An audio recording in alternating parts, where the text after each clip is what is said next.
बिस्मिल्लाहिर्रहमानिर्रहीम। अस्सलाम वालेकुम। किचन विद पाक फौज में खुश आमदीद। तो कैसे हैं आप सब? मैं आप सबकी दुआ से अल्लाह ताला के फजल करम से खैर खैरियत से हूँ। रेसिपी बनाने से पहले वही छोटी सी रिक्वेस्ट कि चैनल पर नए हैं तो चैनल को सब्सक्राइब कर दी, रेसिपी को पूरा देखा करें, बनाया करें। अगर रेसिपी अच्छी लगती होती तो लाइक कर दिया करें और कमेंट्स करके अपनी बहन को बताया करें।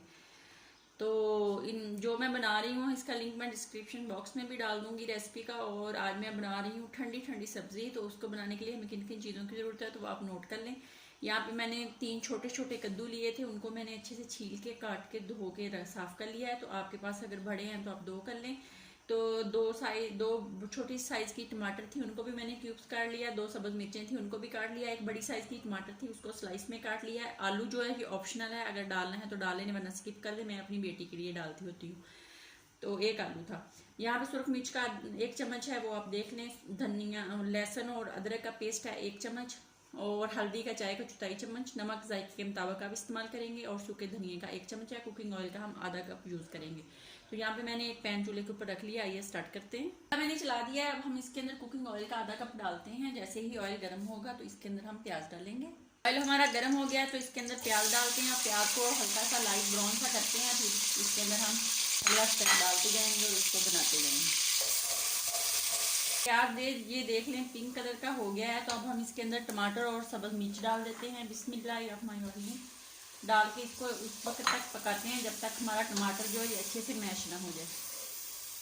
अब हम इसके अंदर लहसुन और अदरक का पेस्ट डालते हैं। इसको 1 मिनट तक भूनते हैं ताकि इसका जो कच्चापन है वो ख़त्म हो जाए। और फिर इसके साथ हम अपनी जो सुरख मिर्च, नमक और हल्दी और सूखा धनिया ये डालते हैं। तो आइए ये डाल देते हैं।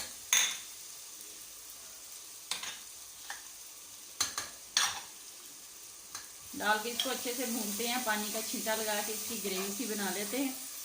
हम इसके अंदर कद्दू शरीफ और आलू जो है वो डाल देते हैं। बिस्मिल्लाहिर्रहमानिर्रहीम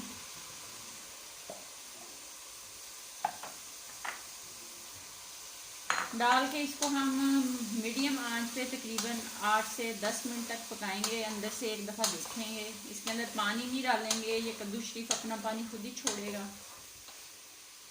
तो मिलते हैं हम 5 मिनट के बाद मिलते हैं और इसको 8 मिनट पकाएंगे। हम दफ़ा चेक कर लेते हैं। 5 मिनट हो गए हैं। बिस्मिल्लाहिर्रहमानिर्रहीम।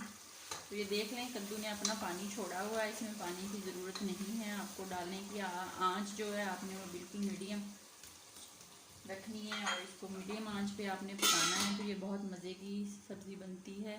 वैसे भी सब्ज़ी अपने पानी में बने तो ज़्यादा मज़े की बनती है। अब हम इसके अंदर आधा चम्मच जीरे का डाल देंगे और इसको अच्छे से मिक्स करेंगे। और 2-3 सब्ज़ मिर्चें कट लगा के वो डाल देंगे और इसको 1 मिनट के लिए दम पे लगाएंगे। और 1 मिनट के बाद फिर हम इसको डिश आउट करेंगे। हमारी ये कद्दू शरीफ की सब्ज़ी जो है ये पक के रेडी हो गई है। अब हम इसको 1 मिनट दम पे लगाते हैं और 1 मिनट के बाद हम मिलते हैं।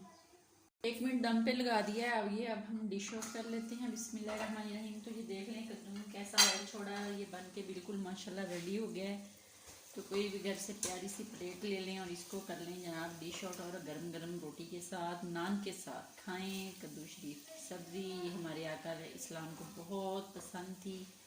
कद्दू शरीफ की सब्ज़ी वैसे भी बनाना भी सुन्नत है और खाना भी सुन्नत है। तो ज़रूर बनाएं, ज़रूर खाएं। अपना बहुत ज़्यादा ख्याल रखें, खुश रहें, दुआओं में याद रखें। ज़िंदगी रही तो फिर किसी नई रेसिपी के साथ फिर हाज़िर होंगी। तब तक के लिए इजाज़त दें। अल्लाह हाफिज़।